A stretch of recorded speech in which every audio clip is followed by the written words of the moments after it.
Let's begin. It's the win. Listen, laugh, and learn and understand. Hope, believe that you can. It's the Women's Information Network. It's the win. Welcome to the Win Show. We're so glad you joined us. I'm Paula Fellingham, CEO of the Women's Information Network, thewinonline.com. We're the online home for all women, all ages, a community of women helping women. Our hosts are Heather Anderson. She's a runner-up for Miss USA. Laura Lee Christensen is the Executive Vice President of the WIN. And Kim Coles is an actress, comedian, and wonderful speaker. Our guest today is Dr. Jean LaCour. She's a popular trainer, author, and international consultant who's created extensive online training in addiction, counseling, and recovery coaching. She's a tireless international advocate for people in recovery and for people who work in addiction. She has recently launched the Recovery Heroes Initiative. Welcome. Oh, we're so glad you're here. I'm just so delighted to be here, Paula and Laura Lee and everyone. Thank you for having me today. Yes. Jean, when Paula and I first met you, we were just utterly impressed. Yes. I mean, she has a Vita sheet that is miles long, and credentials that we could take all day to go into. Yes. But what I love is the title of your show, Prevailing Wins in Recovery. Tell us about that and the relationship between prevailing and the winning. Well, actually, it came out of our work on the Recovery Heroes Initiative, which honors real people who save real lives around the world.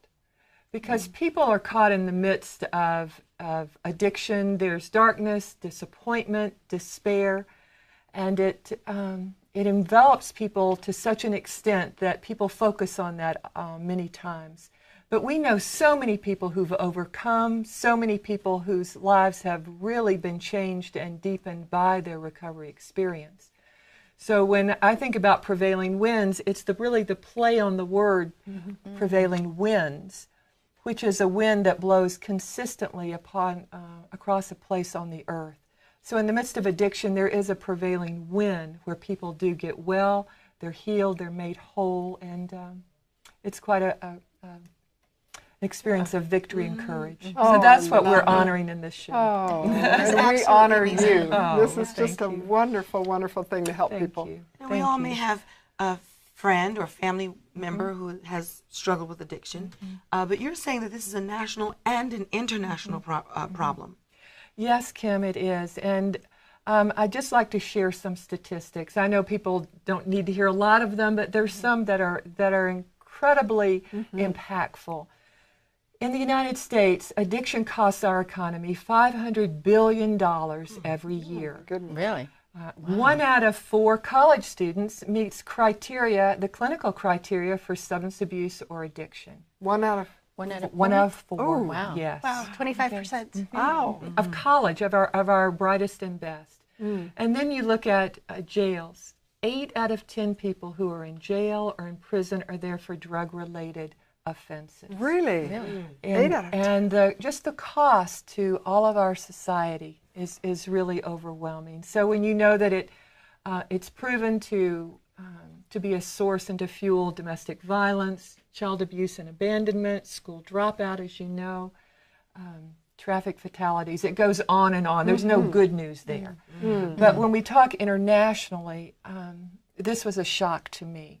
I've trained now in over 14 nations, including Colombia, Russia, Pakistan, India, and quite extensively in Egypt, where we have a lot of programs going there now.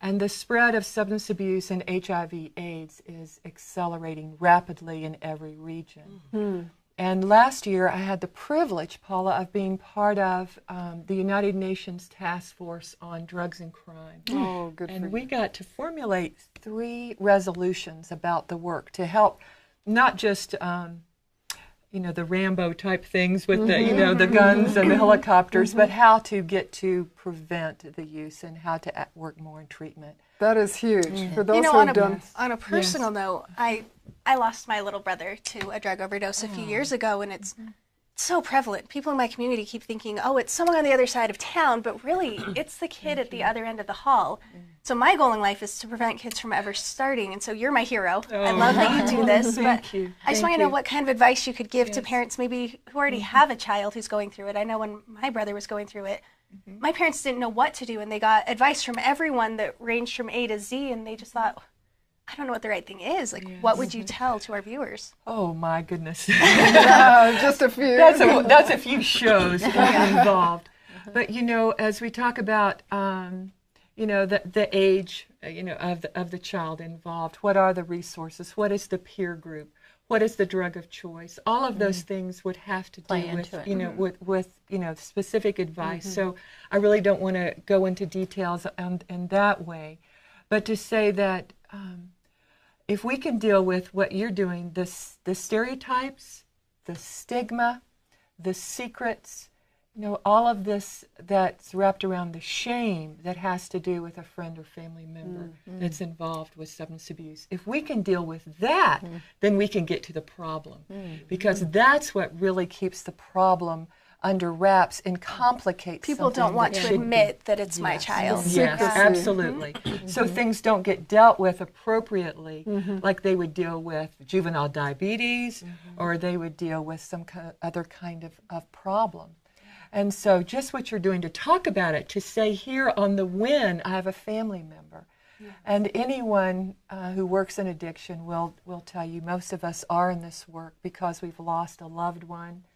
And that's really what I am so excited about the win for, that we can address these issues for women who will then have the information sooner rather than later. So we're going to find hope on your show. Absolutely. Jean, besides the personal relationships that are affected, how does it affect business? Good question. And actually, I just began to speak with business groups last year after doing government and professional and lots of addicts all over the world. But I found that, again, a statistic, 78% of people who admit to abusing drugs or alcohol are employed. And that $500 billion number we mentioned, businesses bear the burden of that. Through what? Lost productivity, lost wages, so many other things, low morale. But there are many things that businesses can do to protect themselves. They can get the facts to their supervisors and managers. They can set a standard for a drug-free workplace. They can train their employees about the risk of substance abuse under times of high stress, and they can promote wellness. So there are many things that can be done. I have one more question. Sure. Since we are the Women's Information Network, do you see women playing a special role in this process of? Oh, definitely, definitely. And that's really, when I met you all, I got so excited that women are change agents, and women are healers, naturally. But this change agent in the community, in their families, in business. And so really my intent is to inspire and to equip thousands of women around the world to really embrace your power as a recovery hero, and really to experience your own prevailing wins in recovery. Oh, that is so That is precious. inspiring. Yes. Oh, we are so looking forward to listening to your shows and learning the stories of the women whom you'll help. Oh, Thank you so much. You're so Jean welcome. LaCour, Dr. Jean LaCour. And we appreciate you joining us. We invite you to visit thewinonline.com, where you're always going to get solutions, share wonderful ideas that you have, and really connect with women like Jean and others worldwide. Now let's live joyfully with passion and purpose. Have a wonderful day. We'll see you next time. It's the Women's Information Network. It's the win.